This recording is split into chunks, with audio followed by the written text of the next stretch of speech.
И приятели, пак сме в гората, това е част 2 и сме намерили един пряк път, в който ето този моторист ще трябва да мине. Ето тук. Ето така отстрани. И ще трябва да намерим някой да го изкачва. Ето го тръгна. Леле! Изпуска. Лили пука. И здравейте хора! В днешното видео ще влизаме пак в гората след това моториста. Гледайте си по въпроса, бе. И нещо по въпроса, къде ще влизаш? Ето къде ще влизаш? Нека да почнем. Ми хора, както вече виждате, отново отвесно и може да се пребие и отива някъде в гората.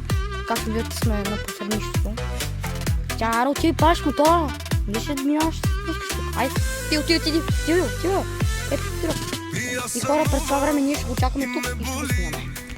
И ето го, приятели, вече влиза в гората този моторист.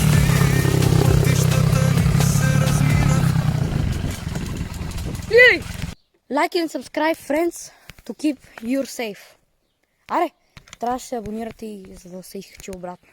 Както виждате, сме в нищото, брат. Сме видите какво изкатерване. Право, както виждате, тук може да се пребие и да падне, защото е наскоро. Пали си изкача! Дай!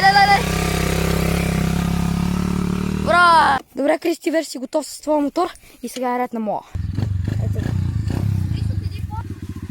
Не,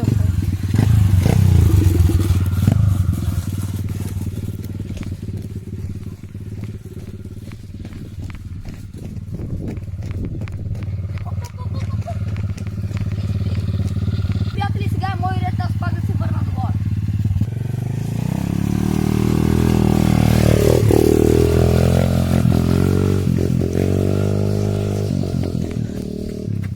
Браво!